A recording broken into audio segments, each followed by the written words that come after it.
हमने गुडविल का ट्रीटमेंट देखा। अब हम देखेंगे कि रिवैल्यूएशन को किस तरह से एसेट्स और लायबिलिटीज को रिवैल्यू करके उसका जो प्रॉफिट और लॉस होता है उसको पार्टनर्स में डिस्ट्रीब्यूट करते हैं। जितना भी एप्रिसिएशन होती है बिल्डिंग की, प्लांट एंड मशीनरी की, या फिर डेप्रिसिएशन होती है, उसका जो बैलेंस होता है रिवैल्यूएशन अकाउंट का, उसमें जो प्रॉफिट होता है उसको हम पार्टनर्स के कैपिटल अकाउंट में क्रेडिट कर देते हैं और लॉस जो होता है उसको डेबिट कर देते हैं। सेम इसी तरह से जो रिजर्व्स होते हैं, रिजर्व्स एंड सरप्लसेस या एक्यूमुलेटेड लॉसेस होते हैं, उनको ओल्ड पार्टनर्स कैपिटल अकाउंट में डेबिट या क्रेडिट कर देते हैं in the old profit sharing ratio. अभी हम एक क्वेश्चन करेंगे, फुल फ्लैश्ड क्वेश्चन, जिसमें कि हम रिवैल्यूएशन अकाउंट प्रिपेयर करेंगे, उसके बाद हम पार्टनर्स कैपिटल अकाउंट प्रिपेयर करेंगे, फिर हम उससे बैलेंस शीट, जो रिवाइज्ड बैलेंस शीट निकल के आएगी हमारी, वो प्रिपेयर करेंगे। तो सबसे पहले इस क्वेश्चन में हमें दे रखा है कि ए और बी दो पार्टनर्स है जिनकी प्रॉफिट शेयरिंग रेशियो 3:2 है। मिश्रा एक पार्टनर है जो जिसका शेयर 1/4 है। वो पार्टनरशिप फर्म में एडमिट हो रहा है जिसका 1/4 शेयर है। बिल्डिंग की वैल्यू एप्रिशिएट हुई है 14,000 से, यानी कि 14,000 जो पहले बिल्डिंग की वैल्यू हमारी थी 70,000, वो 14,000 बढ़ के कितनी हो गई 84,000। और हमें दे रखा कि स्टॉक की वैल्यू जो है वो डेप्रिशिएट हो गई है 6,000 से, ठीक है। यानी कि स्टॉक की वैल्यू जो 20,000 थी वो घट के अब कितनी बच गई 14,000।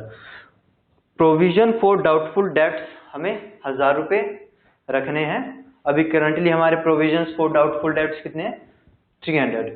Now provisions 1,800 for outstanding legal charges, यानी कि लीगल चार्जेस जो हमारे पार्टनरशिप फॉर्म को कंटिन्यू करने के कुछ लीगल चार्जेस भी लगते हैं, उसके लिए हमने प्रोविजन जो क्रिएट किया है वो 1,800 पे हमें मेंटेन करना है, जो कि अभी नहीं है। Mishra share of goodwill is ₹10,000 in cash, जो कि उसको शेयर लाना पड़ता है कंपनसेट करने के लिए, वो 10,000 कैश में पे करता है। तो ये हमें इंफॉर्मेशन गिवन है। इसके बेसिस पे हमें क्या क्या प्रिपेयर करना है। सबसे पहले हम रिवैल्यूएशन अकाउंट प्रिपेयर करें।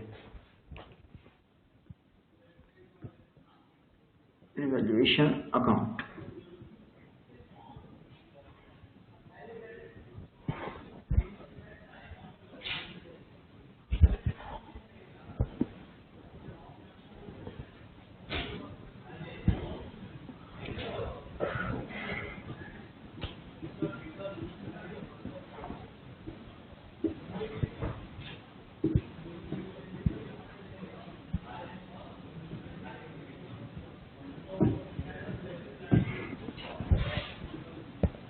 इस तरह से हमारा रिवैल्यूएशन अकाउंट का फॉर्मेट होता है। सबसे पहले हमें दे रखा है कि बिल्डिंग की वैल्यू जो है एप्रिशिएट हुई 14,000, यानी कि रिवैल्यूएशन अकाउंट की क्रेडिट साइड पे आएगा बाय बिल्डिंग जो है हमारी 14,000। उसके बाद हमें गिवन है स्टॉक की वैल्यू डेप्रिशिएट हुई है 6,000 से, तो ये किस साइड आएगा, इस side, debit side to stock. अब हमें दे रखा है कि जो प्रोविजंस फॉर डाउटफुल डेट्स हैं वो 1,000 पे हमें, हमारे प्रोविजंस फॉर डाउटफुल डेट्स हैं वो हमें 1,000 रखने हैं। यानी कि हमारे जो ऑलरेडी प्रोविजंस जो हमने क्रिएट कर रखा था वो 300 पे था, अब हमें 700 से और ज्यादा बढ़ाना है। तो ये एक तरह से हमारा एक्सपेंस जो है, जो कि हमारा राइज हुआ है, तो इसको हम यहाँ पे रखेंगे to provision for doubtful debts 700, ठीक है। इसके बाद हमें गिवन है कि प्रोविजंस 1,800 हमें मेंटेन करने हैं फॉर लीगल चार्जेस, तो ये भी इसी साइड आएगा to provision for legal charges. Amount कितना है 1,800। उसके बाद इसमें कुछ गिवन नहीं है revaluation of assets and liabilities के रिगार्डिंग, तो हम इसी से प्रॉफिट या लॉस जो निकल के आएगा उसको पार्टनर्स कैपिटल अकाउंट में डिस्ट्रीब्यूट करेंगे। इस केस में हमारा जो है क्रेडिट साइड डेबिट साइड से ज्यादा है, तो इसे हम बैलेंस करेंगे तो हमें जो गेन निकल के आएगा उसको पार्टनर्स कैपिटल अकाउंट में क्रेडिट करेंगे।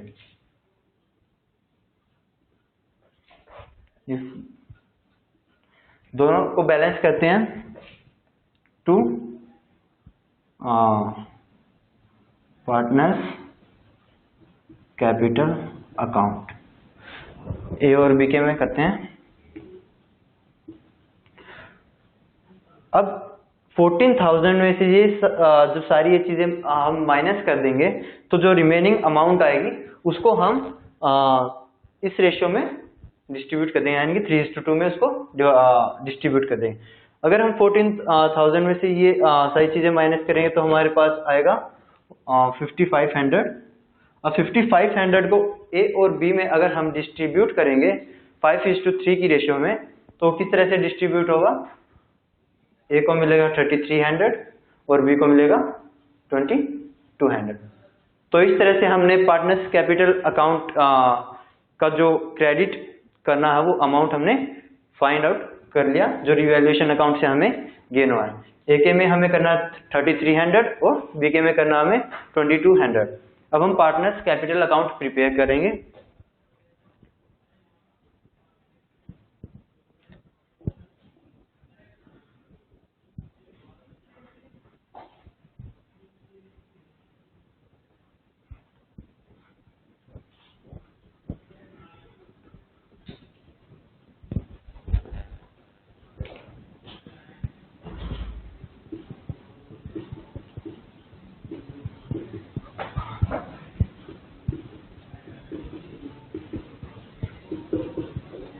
पार्टनर्स कैपिटल अकाउंट ये किस तरह से बनता है? इसमें हम 3 पार्टनर्स का कैपिटल अकाउंट बनाएंगे।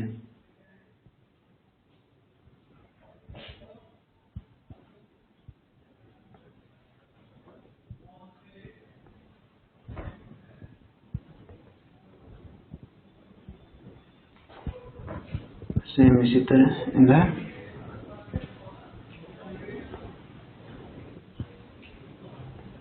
ठीक है, ए बी सी और सेम क्रेडिट साइड में भी A B C, in 3 partners का हमने कैपिटल अकाउंट बनाना है।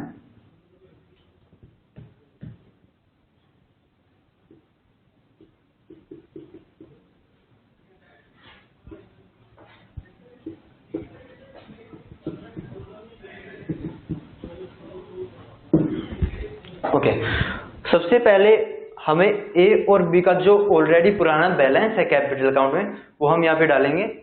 ए और बी का बैलेंस है 70,000 और 60,000 respectively. By balance brought down कितना है? 70,000 और 60,000।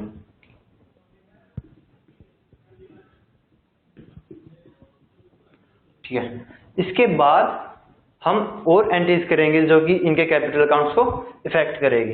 इसके बाद हम डालेंगे रिजर्व्स। रिजर्व्स हमारे कितने हैं? 15,000 हमारे जो रिजर्व्स है उसको हम किस रेशियो में डिवाइड करेंगे? वो हमारी पुरानी प्रॉफिट शेयरिंग रेशियो जो है 3:2 में इसको डिवाइड करेंगे। अगर हम रिजर्व्स को 3:2 में डिवाइड करेंगे तो कितना कितना रिजर्व आएगा? 50,000 को अगर 3:2 रेशियो में डिवाइड करते हैं तो 9,000 ए के लिए और 6,000 बी के लिए, वो हम यहाँ पे डाल देते हैं बाय रिजर्व्स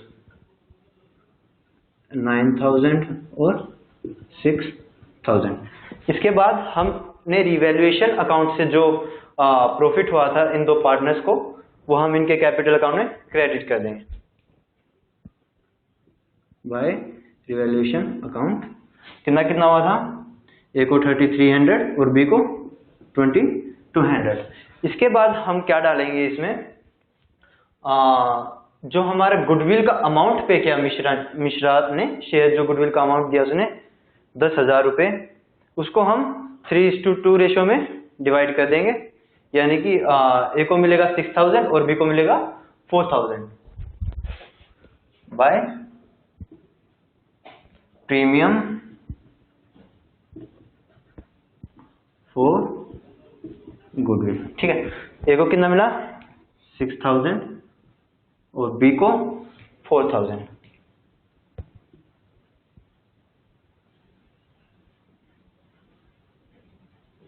अब इनके कैपिटल अकाउंट्स का बैलेंसेस निकालते हैं, कितना इसमें अमाउंट आएगा। जो ए और बी का हमने देखा कि ए और बी का पहले 70,000 और 60,000 था। अब इसमें सारी चीजें हम ऐड करेंगे तो हमारा कितना बैलेंस निकल के आएगा? 70,000 प्लस 9,000, 9,000, 8,200, 300 एंड 6,000 इज 88,300। सिमिलरली इसका कैलकुलेट करते हैं। 60,000, 66, 68,200, 72,200। ये तो हमने ए और बी का कैपिटल बैलेंसेस निकाल लिया, कैपिटल अकाउंट्स का। अब इसको हम इस साइड पुट कर देते हैं बाय बैलेंस कैरी डाउन।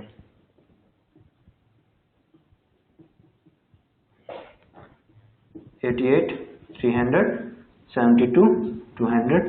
अभी सी के अकाउंट को हम नहीं टच कर रहे,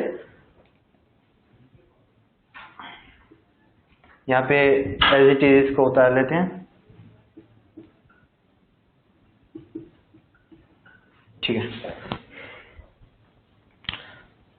अब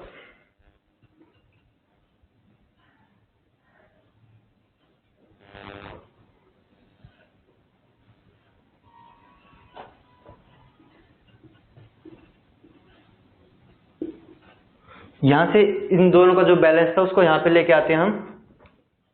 88,300, 72,200। अब जो सी का जो कैपिटल बैलेंस है वो कितना होगा? हमें गिवन है कि इट विल बी 1/4 शेयर। तो जो कैपिटल अकाउंट का बैलेंसेस ए और बी का है उसका 1/4 शेयर सी लेके आएगा। तो उसे हम कैलकुलेट करते हैं कि सी का शेयर कितना होगा। हम उसको यहाँ पे करते हैं।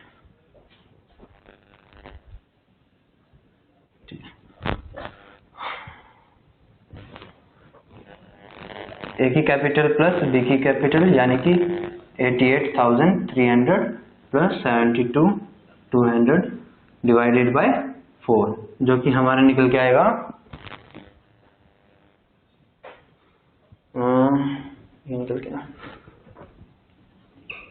160, 500 डिवाइडेड बाय 4। इसको हम डिवाइड करते हैं तो कितना आएगा?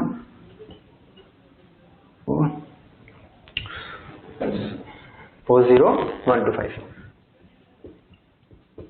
यानी कि जो सी पार्टनर ने पे किया होगा कैश या बैंक से, जितना पे किया होगा वो उसने 40,125 रुपये उसने पे किया होगा। तो हम यहाँ पे डाल देते हैं बाय बैंक 40,125। ओके। अब बैलेंस कैरी डाउन करते हैं।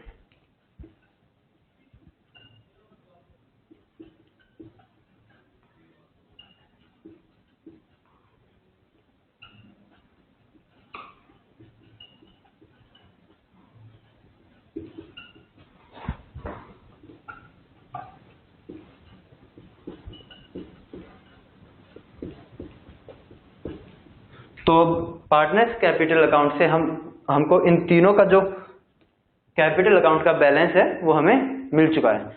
ए का कैपिटल अकाउंट बैलेंस है 88,300, बी का 72,200 और सी का 40,125, जो हमने इन दोनों की कैपिटल के बेसिस पे कैलकुलेट किया। इन दोनों की कैपिटल अगर हम स्टार्टिंग में करते डायरेक्ट सी का शेयर ऑफ कैपिटल तो हमारा गलत निकल के आता, क्योंकि पहले इन दोनों की कैपिटल 70,000 और 60,000 थी। उसका 1/4 करते तो वो कम होता, क्योंकि रिवैल्यूएशन अकाउंट और रिजर्व जो उसमें ऐड हुए हैं ए और बी की कैपिटल में, उसकी वजह से सी को ज्यादा पे करना पड़ा। और इन तीनों की कैपिटल 88,300, 72,200, 40,125 ये इन तीनों की कैपिटल निकल के आए। अगर अब हम बैलेंस शीट प्रिपेयर करें तो हम उन बैलेंस शीट में इन तीनों का कैपिटल अकाउंट बैलेंस ये वाला डालेंगे। चलो बैलेंस शीट प्रिपेयर करते हैं।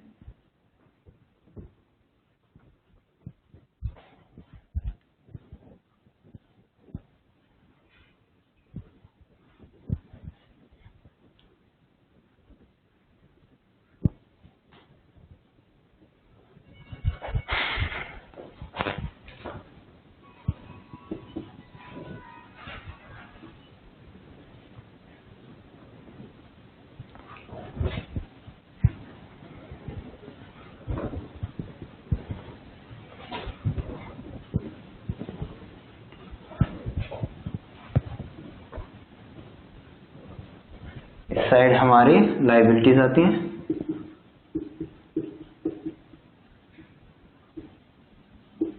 इस साइड हमारे एसेट्स।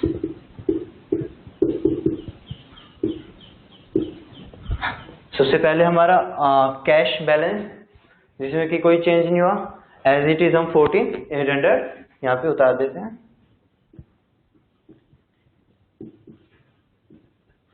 अब हम देखेंगे कि डेटर्स हमारे जो थे पहले 2,500 थे और प्रोविजंस फॉर डाउटफुल डेट था हमारा 300, लेकिन जो प्रोविजन फॉर डाउटफुल डेट है वो हमने 1000 कर दिया। तो इसमें एक चेंज आएगा, डेटर्स हमारे पहले 2,500, अब प्रोविजन फॉर डाउटफुल डेट 1000 और फिर टोटल डेटर्स हमारे कितने हुए 19,500। इसके बाद हमने देखा स्टॉक की वैल्यू जो थी 20,000 से घटकर 6,000 इसकी घट चुकी थी, तो कितनी हुई 14,000।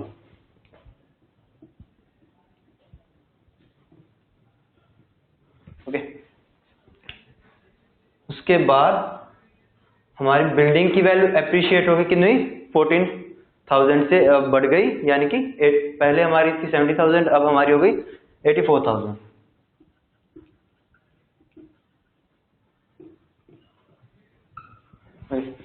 उसके बाद हमारा मोटर व्हीकल में कोई चेंज नहीं है, यानी कि एज इट इज 20,000।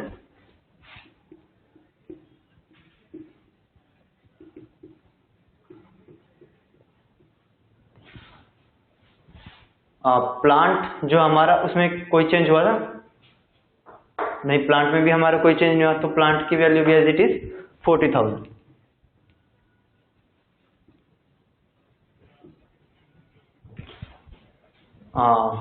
हमने सारे एसेट्स जो हमारे पहले थे वो सारे नोट डाउन कर लिए यहाँ पे, उनकी वैल्यूज भी चेंज करके। लेकिन हम देखते हैं कि हमारा जो सी पार्टनर आया था वो अपनी जो कैपिटल लेके आया था वो किस फॉर्म में लेके आया था, कैश के फॉर्म में, तो बैंक की फॉर्म में, बैंक में उसने पे किया था। तो हमारा ऑलरेडी बैंक ओवरड्राफ्ट जो है 17,000 है। इस ओवरड्राफ्ट को जो सी ने पे किया था उसमें से रिड्यूस करते हैं, तो हम बैंक बैलेंसेस फाइंड आउट करते हैं।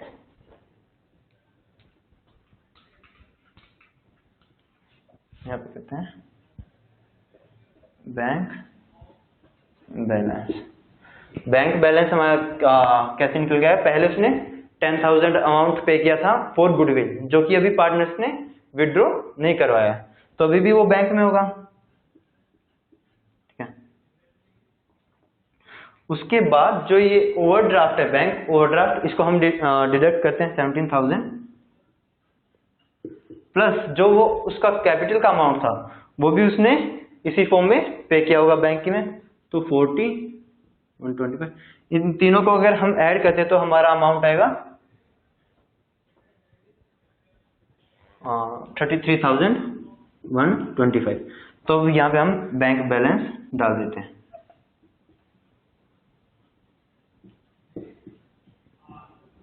ओके, तो हमने एसेट साइड की सारी चीजें यहाँ पे डाल दी। अब हम लाइबिलिटी साइड की चीजों को यहाँ पे डालते हैं। सबसे पहले क्रेडिटर्स 20,000, क्रेडिटर्स में हमारा कोई चेंज आया, क्रेडिटर्स पहले 20,000 के थे, अब भी 20,000 के, तो एज इट इज लिख देते हैं।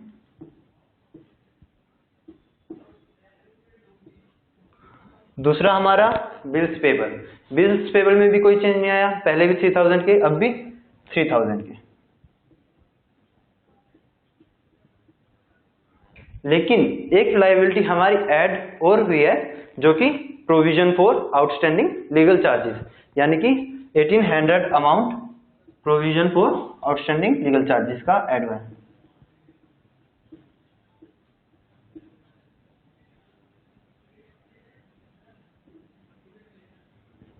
ठीक है, इसके बाद हम कैपिटल अकाउंट के बैलेंसेस लिखते हैं, ए, बी और सी के, जो हमने पार्टनर्स कैपिटल अकाउंट प्रिपेयर किया था उससे निकल के आए थे।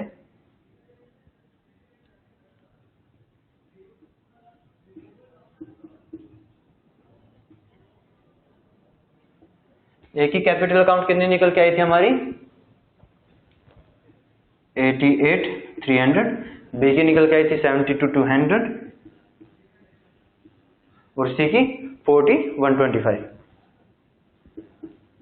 ये इन तीनों के कैपिटल अकाउंट के बैलेंसेस है। अगर हम इन तीनों को कैलकुलेट करेंगे तो हमारा कितना आएगा,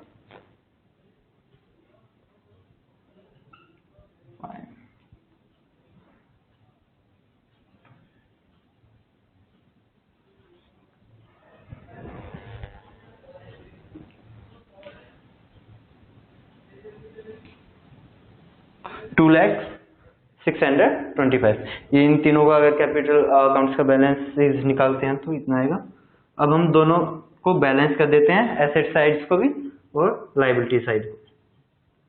ये कितना आएगा, 20,000 प्लस 24,800 प्लस 6 यानी कि 2,25,425 इस साइड का बैलेंस आया। अगर हम इस साइड को भी अगर हम कैलकुलेट करते हैं तो भी हमारा 2,25,425 ही आएगा।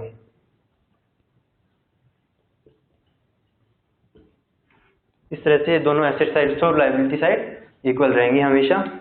तो इस तरीके से हमने रिजर्व्स और इवैल्यूएशन अकाउंट्स प्रिपेयर किए और पार्टनर्स कैपिटल अकाउंट में उनका बैलेंसेस डाला। जो भी रिजर्व्स ऑलरेडी क्रिएट किया हुआ था 15,000, 9,000 और 6,000 में उसको डिवाइड करके उनके कैपिटल अकाउंट में डाला और जितना भी प्रॉफिट या लॉस रिवैल्यूएशन अकाउंट से हुआ था वो उनके कैपिटल अकाउंट में डाल के उनका कैपिटल अकाउंट का बैलेंसेस निकाले 88,300 और 72,200।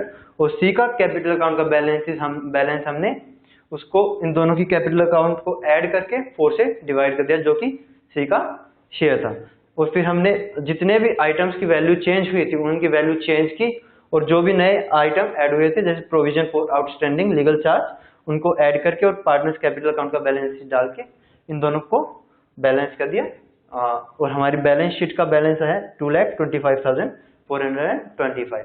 ये हमारी बैलेंस शीट का बैलेंस है।